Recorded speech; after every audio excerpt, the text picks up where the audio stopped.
So I'm going to go ahead and show you how you can get started on your color wheel.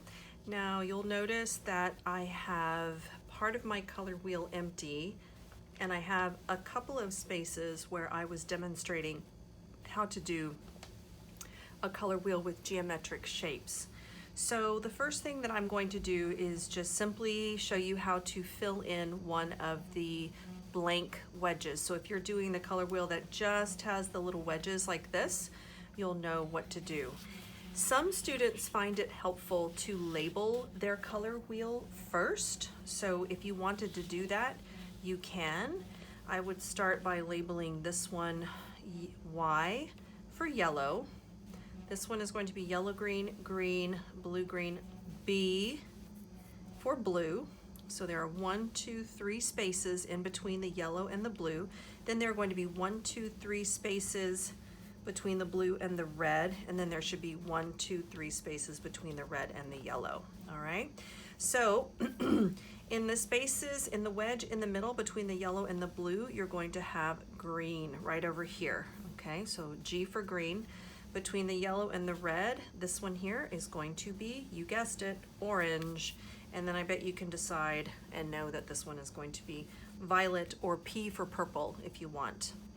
Those are my secondary colors. Now my tertiary colors are going to be the ones that are in between the secondary and the primary color. So this is going to be yellow, orange, so Y-O. This one is going to be yellow green. Notice that I start with the primary color first and the secondary color comes second. This space right here, blue green, BG. And I bet you already know that this one is going to be blue violet, so BV. And then of course this one, red violet, and this one is red orange. All right, great. So now we're ready to get started. I'm just going to turn it this way so you can see it a little bit better. Remember, the first thing that you need to do from our first practice when we did the opacities is to go ahead and load your brush and let a few droplets of water rest inside the pail. So you want to let that sit for, I don't know, 15-30 seconds or so. And then if you want to, go ahead and get all of the colors that you're going to be using. You can get all of those going. Now I'm using watercolors that already have some of the tertiary colors, but obviously some are missing, so I'm not going to be able to complete the entire color wheel in this particular video. Okay, so I'm just going to go ahead and start with green. Now remember, I'm wanting to try to achieve a 30% opacity. So I'm going to leave quite a bit of water on my brush. I'm going to take my sponge and just pretty much just kind of dab it a couple of times to get the drips off. And then I'm just going to take a little bit on my brush here. I'm going to locate where my green is, and I'm going to begin to add the color. Now remember also that I'm working on a piece of mixed media paper.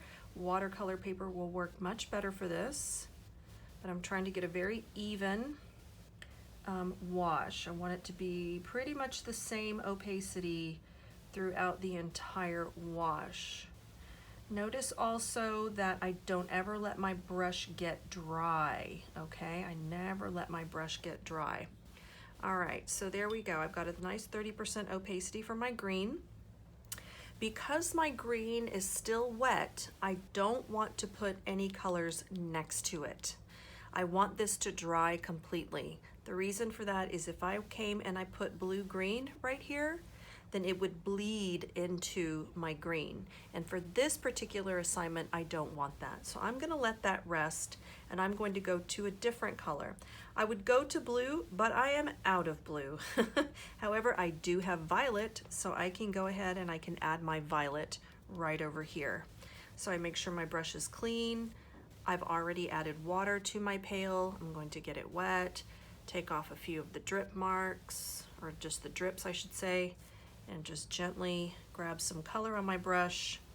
I might even rotate my wheel just a little bit, and now I can begin applying the color. Oh, that is very, very dark. That is not transparent at all. That's probably about a 80 to 90%. So I want to clean my brush off, okay?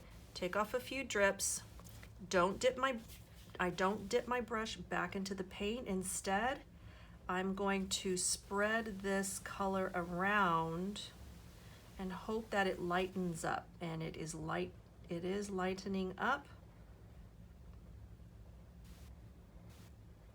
And I'm just barely touching the paper with the tip, going very slow. Remember, you want to be very gentle, very delicate with watercolor. There we go. So I only had to dip my brush in the color one time because it was pretty dark, okay? There we go, and now I can let that dry. And I would do this process all the way. Now, if you get to a point where you're still waiting for your watercolor to dry, take a hairbrush if you have one, or a fan. A hairbrush works better. And go ahead on a semi-warm setting, you can go ahead and dry the watercolor and then test it out a little bit, and then you're ready to apply. Now, if you're doing the motif silhouette, or if you're doing the kaleidoscope, the geometric one, this is how this can work. Now I've got, I think I have some red, or I definitely have a red orange. This is a red orange over here, so I'm going to make sure I have some water in that pail, which I do.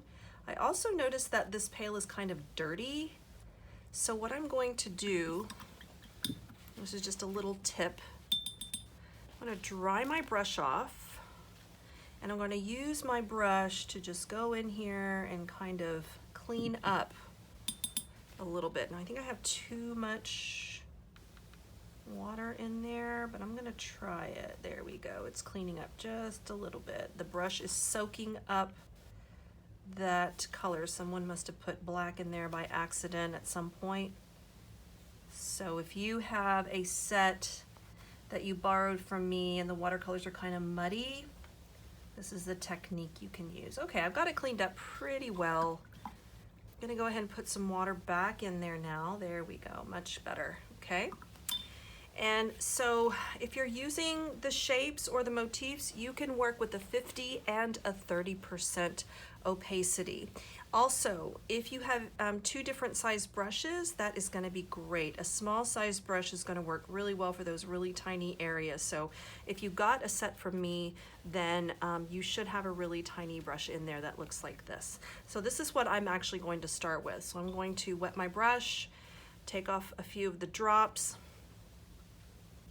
dip it in there, and then I'm going to use this for, let's see here, I'm going to use this for the inside of my shapes. Now that is pretty light. I might want to go just a tiny bit darker than that.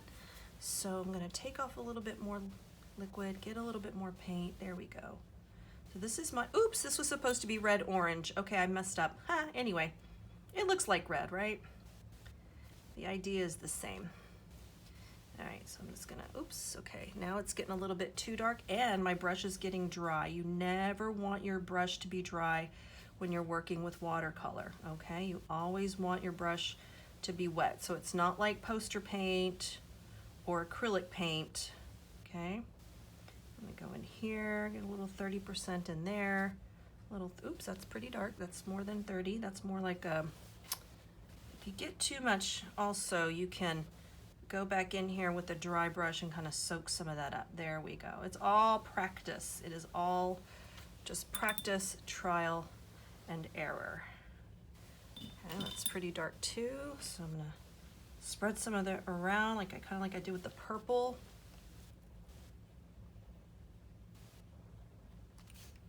Okay, and then I'm gonna let that dry completely before I come back and I add a 50% of yellow, orange, or red in this case, all the way around there, okay?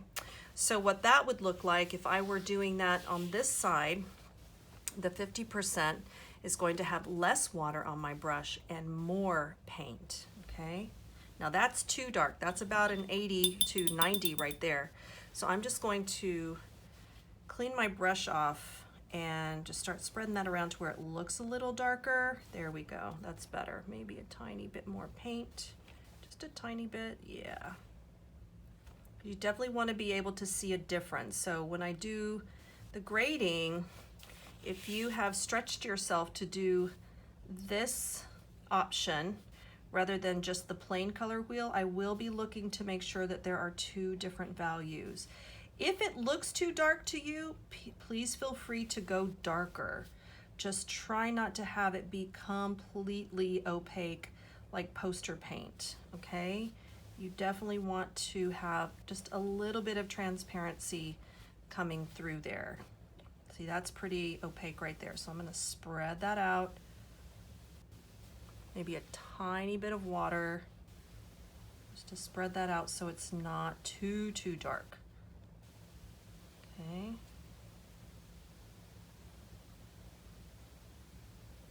Okay, so that is already, I can tell, looking much darker than that. So when I put that dark area around this 30%, it's gonna look really, really nice, all right? Then, when you are completely done, if you want to take a black pen, if you have one, whether it be a very thin Sharpie or marker, you are welcome to outline your shapes.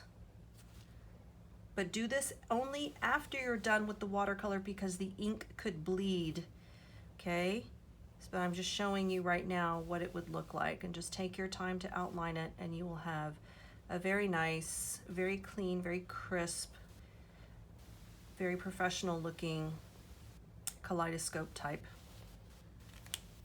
color wheel. And you can also do this if you're doing a motif as well. So that's basically how you're going to do this. Let me know if you have any questions as always, and just have fun with it. Have fun and relax with it.